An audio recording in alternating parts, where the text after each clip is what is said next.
I said to you, I keep getting arm isolated. Yeah. Can you remember where that was coming off? Well, I've got it on camera. Right. That's what I call it. Yeah. So have a look later, yeah. I think there's like a basic rule I've been playing a lot with from side control, bottom, half guard, it's all the same. But I start with my hand hidden here. Yeah. And I'm blocking this hip to this knee line. Mm. And then all I'm trying to do is put my right hip in your right hip. Right. So that's my basic idea. Yeah. And then I have like a little hand hierarchy of where my arms have to go. Mm. So I start walking up into you like this, Yeah, yeah. and it changes the angle. Because anything where you move back towards my legs, no, if you move towards my legs, you give me the guard. Right. Right, so I'm making you move towards my legs. Now if I start doing this, and you start moving upwards, you're actually coming off of, the hip. you're coming off the hip. Yeah. So I have this hierarchy that I start here, and then I'll try and put my hand on your lap. Okay. If I can't put my hand to your lap because you begin taking your shoulder backwards, Yeah. I then have to bring my hand behind your neck. Okay. So I'm always putting, Frankel talks about this kind of idea conceptually a while ago. He didn't show these specific things, but it was the same idea. So at the moment, if you look at it, I could come here. This is pretty good as well, because now you can't bring your elbow back. Yeah. But I don't make him like clearly aware of it. Because if I start doing like big things, he's going to bail. Yeah. So I want it to get worse for him before it gets better. Yeah. So I don't want him to feel threatened. So it's kind of like if he puts his hand on that side. So you'll put your hand on this side of my hips. Yeah. Right? That's where you should put it, right? So then we get into a bit of a compromise. But then look, I'm going to try and walk. I walk my body in so I can reach. So I'm always walking my feet towards your feet. Because the closer I can get our feet. Now, if you start trying to reveal my hand, however, I go behind your neck. Yeah. Yeah. I noticed that hip actually, when you were walking that hip up, but I didn't recognise what was going on. Yeah. Yeah. So you do it from the bottom. So, yeah. First of all, your feet always want to walk into me. Right. I think, as a general rule, like, oh, I don't know what to do. You're going to walk your feet towards my feet. Because any time your feet are near my feet, well, you're getting towards guard. So we're going hand this side as well? No, all I'm doing is blocking. I block this side with here, and I keep my thumb out, and this hides. So this hides. So ilias crest. Right. If the guy's not giving you any connection at all, I put it on my ilias crest. Yeah. Right, the bone bit. So that's the first thing. Right. So now you just start walking your hip up into this gap, putting your hand in. Yeah. Now this is a ball ache. Because the more you walk that hip up into my hip, you can start blocking the outside of my knee with your elbow. You can switch, you can switch this. This is what Hickson does. Go outside. You don't go inside, go outside. Because start walking your hip up. Right, you're starting to topple me. So, yes, yeah. Right, so and the other thing is, as you're walking into me, this shoulder wants to be connected into my chest. Yes.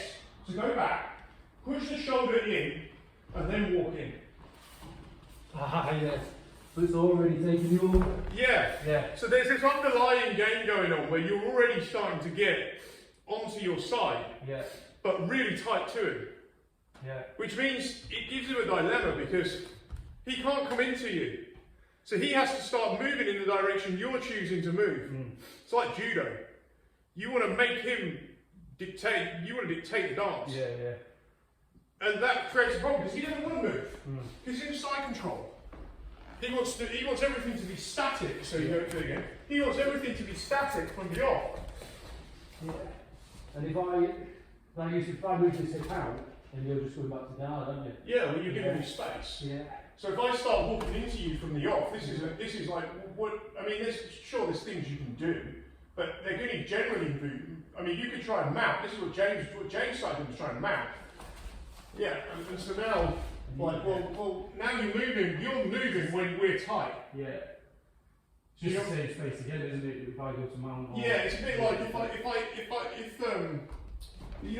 it's a little bit like I've got you in close guard, and then you're kind of down, you're down, and I start opening my guard. Yeah. right? So I was tight to you, but now I've opened up. I'm starting to move while we're tight. Yeah. Well, that gives you the opportunity to push my knee down and open. Right, so we say never open the guard when the guy's down. Yeah. But it's the same idea, really, because you don't. Like, I've got you tight. I don't really want to move. Yeah, yeah. But if you stay super tight to me and I go, oh, I feel a bit bored or whatever, I feel I need to do something, I open my guard. Well, now I'm opening up the space. Yeah. So it's, there's a time to open up the space and a time not to. Yeah. Yeah. So you go down. So I think that. I'm just trying to remember. I think that where I kept it that arm, I think it might have come off this. Yeah. Well, the thing is if you don't have a hand hierarchy, that arm is a big problem here for you, because basically you can get isolated. Yeah. So you want a system really of like you grab your Elias crest and you walk into me. If you walk into me, it hides the arm under me. Yeah. Right? It's now so now for me to get anywhere near your elbow or your wrist, I have to start moving. Yeah. And the minute this gets exposed, now it goes around. The moment you feel it comes out of my arm, it comes here. Or, now it goes behind me. Yeah. Now the back of the hand goes behind me. Yeah. And get out. Just go off.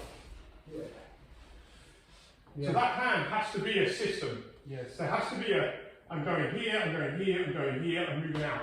And the body is moving to hide it all the time. Because if I move the feet the other way or I don't move, and you move away from me, this hand will expose itself. So like, even if I have a nice position here, if I start to do this, I've removed my own hand. Yeah. Right? And then like, if I stay here, I don't move, and you move that way, well then now the hand exposes. Yeah. So this is the most basic thing of all really, is the direction of movement. Which way are we moving? So if I don't move my feet, I've got a big problem. If I move my arm here, and I start to connect my shoulder, even if you're cross-facing me or whatever, well look, now I can move off of it. Yeah. So it's not just about, Hickson talks about shoulder in the middle, but really it's the way you get your shoulder in the middle. You shrug inwards, you invert your shoulder in, and then you move into him. And look where you are now. Yeah. And now I've formed my pyramid. You push backs in, I roll him over. Yeah. Yeah. And then when you've got the hand on that side blocking that hip, you've then got no post on this side to prevent getting rolled over, have you? No.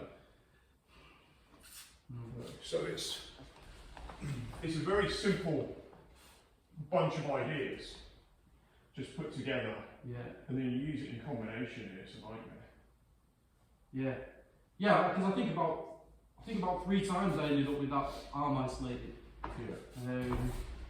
Because I want it, it's almost like that arm is like it's like a hand, it's like a head in a tortoise shell. Yeah. And the minute the direction of force, direction of movement reveals it, it has to hide. Yeah. It has to find ways to hide. Because it's isolated. It's over there on the far side and everything, the guy's whole direction is in that arm. Yeah. When he's in side control, the outside arm is everything. Yeah. And it makes, I don't know where you go, once it's isolated, Yeah. it feels like you're very limited to what you can do to try and get out. But you've got to turn your body completely the other way. This is the problem. So you've got to move into it. You've got to turn, I've got to turn everything that way. So, Yeah, so look. oh, so you're walking your feet into it. Yeah. Right, yeah. So my feet, first of all, my feet have to move that direction. Yeah. Yeah. They have to. Yeah. And what happens is the shoulder gets into the middle. What I also want is the shoulder into the middle to form the pyramid. It's like, have you seen that thing we do with the kids where you get the balls? So how do you stack balls? It's the most basic thing. How do you stack balls? Right? I mean, these aren't even the same size, but it should work. So there's only one shape that you can stack spheres in. Yeah. At the moment, it's a pyramid. Yeah. Yeah. So that's going to be the only one you've got any kind of hope of getting these things, and you hopefully get them to settle. Yeah.